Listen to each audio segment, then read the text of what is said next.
Below Eastern Church, Infal Diocese, District Convention 2019. Pastor Joseph, Elias. Date 9 to 13. Convention ase date 9 dagi horaga date 13 na loisin le ngasi se. Adubu Manipur irang. Nonglay nungsid. Manipur irang kanman bagi mayam si chat pangamda na. Wakan carang naraga chat sera chat loy sera haina. Mayam se jingo mayam jing bio angaw betul na. Masih koi chat chat lagalay reporter se khara mafung phada bane masigi maram se khoi gi saheb oya jo siap na explain khara to biseno Romans 8:20 da haibisi khuding makse afaba gidumak oibuni haibuni okay adu masigi bill se kamai to gani oya saheb asigi bill si ai detail li parak trabni nako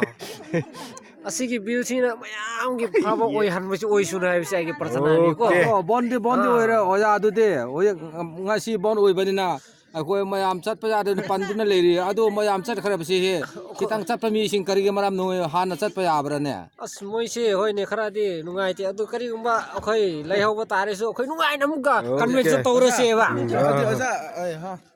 mayam se Oja nungai te hairaga bon si hekta loisi ba yabra ai sida sumayam via win mi pi he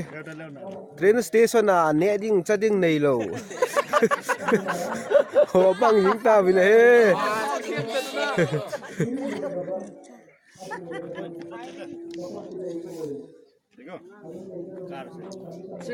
Rani Mukherjee Elias Dream Chopra Hema Malia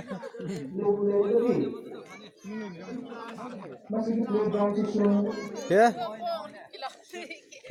ya ni kila du ham kiti ba hatza ki mu to yo lo ta la ngai nu lang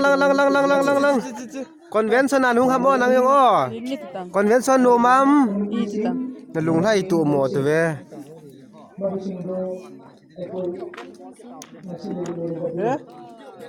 udah mi to le du si iti pinangai tu na nang ni convention ki khan thailo wa boni eilap ko mo he rason ti mo lam kai te ni comment ga bin tang comment tham khat ipin ete ko ala jolji nang ni pinangai tu am convention ki khan thailo wa bon eilap ko mo he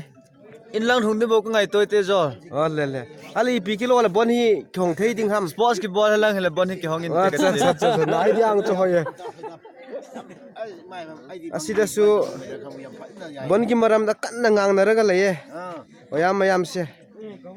kari idea pu thori de bon hang do kani mayam se masa gi majum na han bangam gani hai bagi matang da phajaba topic sinaraga ngang naraga leirame Eko decision se ngasi bon hang du trade ngasi khulang kum laga paisa tan batare acha adu convention se numit kaya ni no amuk chon tharaga sport tok thok se naha chu yame aju jubi lakpi hadi kari comment pining bra koi di swine to bane kamaina hojik se yamna marui ba phibam ni ko goi chat pa yadrabni na askara attention biro ne to pa yengan ne na ma di manipur da pa adu oya sahab se kai ba kari comment pining bra handa gi ban matang se hantaki ban matang se yam yaning de ju ko mai thaning e de leiba de yum khuding je loi mai thadu je leiro ado tumningai leita bagi damakta ani yam nungai tadra akhoi je yumak ti thado gumji adana sida siliba sanje si salo ra kan phansala je okay sunset sa di parjani sakadaba dum leire ayuk su no dang ai jahing ai ko oyan hai ba se sunset sa bek loi ba lori di ban hang do kan hai sini le ko hang do acha khudak ta ko mon hang do tar ai na hang do dom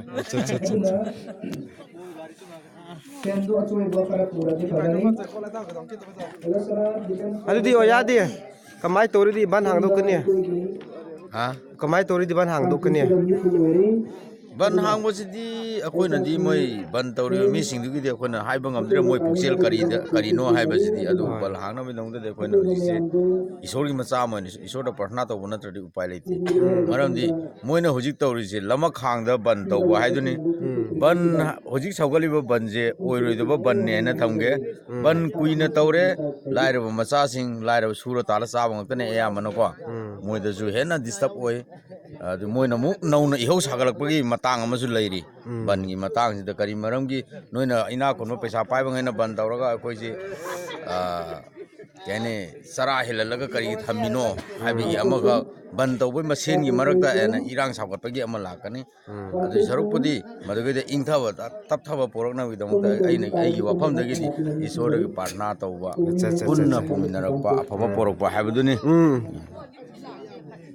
he post toro ne isu to da ka interview kan di ka isu nasi charu lo re ko ya di kari wakhan khan bra Kai hai ge kari bon kari matang da ban kai matang da no hai se hangi ro. kamai tori ban hang do kani Ai ki opinion da de ban si de hang dok pa na phara bane. acha acha Adu ai ki damak da de kai sa pan bade le.